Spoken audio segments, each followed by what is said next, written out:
दोस्तों, बिहार में जो गर्मी की छुट्टियां हैं वो 1 जून से शुरू होने वाली है। जो दूर के शिक्षक हैं उनका टिकट पहले से कटा हुआ है फिक्स डेट के हिसाब से, और ऐसे में गर्मी छुट्टी से ठीक पहले ग्रीष्मावकाश CL SL से संबंधित कुछ इम्पोर्टेंट जो है वो फैक्ट्स निकल के सामने आ रहे हैं। संपूर्ण जानकारी आपको इस वीडियो के माध्यम से मिलने वाली है। अगर आप गर्मी छुट्टी में कहीं बाहर जाना चाहते हैं, CL SL लगा के जाना चाहते हैं तो ध्यान दें। सबसे पहले बात करेंगे हम लोग इस ग्रीष्मा अवकाश और अवकाश नियम की, यानी कि जो आपकी समर वेकेशन बिहार में शुरू होने वाली है 1 जून से आपका मोटा मोटी मान लीजिए 21 जून तक। ठीक है, तो आपका जो ऑफिशियली जो समर वेकेशन है वो 1 जून से 21 जून के अंदर बिहार के जो सरकारी स्कूल है उसमें होने वाले हैं। ऐसे में CL और SL से संबंधित कुछ विभाग की तरफ से दिशा निर्देश आए हैं कि कब आप CL ले सकते हैं, कब आप SL ले सकते हैं, जो कि आपके गर्मी की छुट्टियों से कनेक्टेड हो। ठीक है, एक एक महत्वपूर्ण जानकारी हम लोग ध्यान से जानेंगे। शिक्षकों का सबसे एक इम्पॉर्टेंट क्वेश्चन सबके मन में आता है, क्योंकि आप सभी ध्यान दे सकते हैं 27 को आपका स्कूल है, 28 को छुट्टी है। ठीक है, 28 को आपका छुट्टी हो गया, फिर आपका 29 और 30 आपको स्कूल जाना है, और 31 को आपकी फिर से छुट्टियां हैं। ऐसे में फीमेल शिक्षक क्या करेंगी, यहाँ पे SL लगा लेंगी। ठीक है, तो इस तरीके से सबका प्लान फिक्स है। ऐसे में एक इम्पॉर्टेंट सवाल यहाँ पे निकल के आता है, उभर के आता है कि क्या ग्रीष्मावकाश यानी कि समर वेकेशन के ठीक पहले या ठीक बाद आप CL या SL ले सकते हैं? तो इसका जो जवाब है वो है नहीं। ठीक है, ग्रीष्मावकाश प्रारंभ होने के ठीक पूर्व यानी कि 1 जून से आपकी समर वेकेशन है।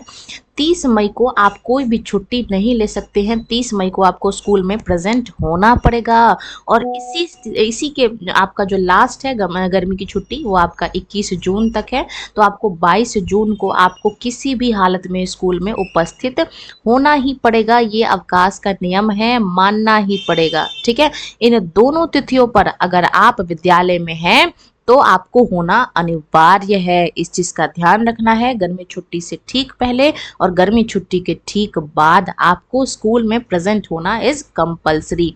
बात करेंगे हम लोग आगे की विभागीय प्रावधान एवं प्रामाणिकता की।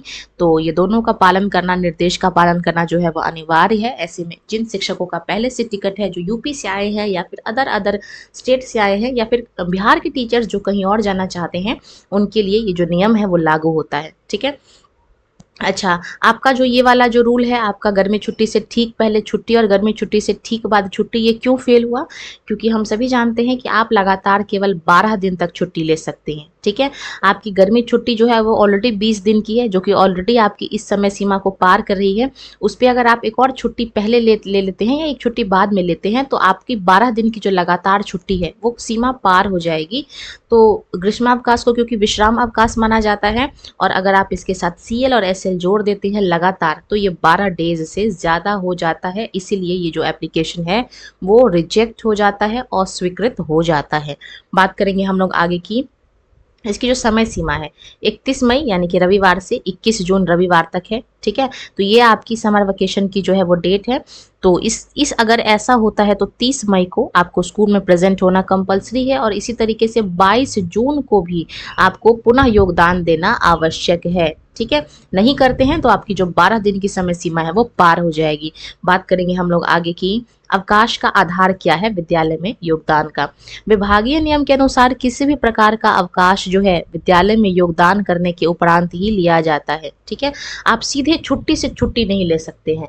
कार्य दिवस पर आपकी उपस्थिति अनिवार्य है। मोटा मोटी बात ये समझिए। ठीक है, 30 मई से आपका 22 जून, ये दोनों दिन आपका प्रेजेंट होना कंपलसरी है स्कूल में। इस डायग्राम की हेल्प से आप समझ सकते हैं। हाँ, बीच में आप विश्राम कर सकते हैं, जिसको आप गर्मी की छुट्टियां कहते हैं। ठीक है, अब लीव सिनेरियो क्या कहता है? सामान्य कार्य दिवसियों के दौरान SL, ठीक है, या फिर CL। हम लोग CL कोई भी ले सकते हैं, और SL बिहार की महिलाओं को हम जैसा कि जानते हैं 2 कॉन्टिन्यूस डेज के लिए मिलता है।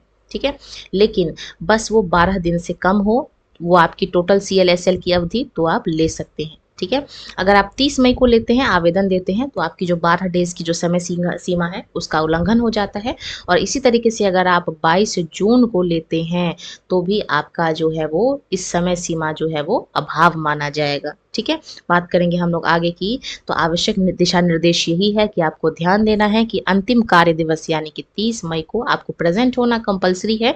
इसी तरीके से 22 जून जिस दिन आपकी गर्मी की छुट्टियां खत्म हो रही है उस दिन भी आपका स्कूल में होना इज वेरी नेसेसरी। बात आगे की बात करें, इस डायग्राम को हम लोग समझ चुके हैं, तो आपको भली भांति आप इस बात से अब अवगत हो गए होंगे कि अगर आपकी पहले से टिकट बुक है तो आपके लिए समस्या पैदा हो सकती है, क्योंकि आप गर्मी छुट्टी से एक दिन पहले या फिर गर्मी छुट्टी के एक दिन बाद आप एब्सेंट नहीं हो सकता है। तो अगर आपको छुट्टियां मनानी है, एंजॉय करना है, तो आप केवल 31 मई से 21 जून के अंदर अंदर आप छुट्टी ले सकते हैं, स्वतंत्र हैं।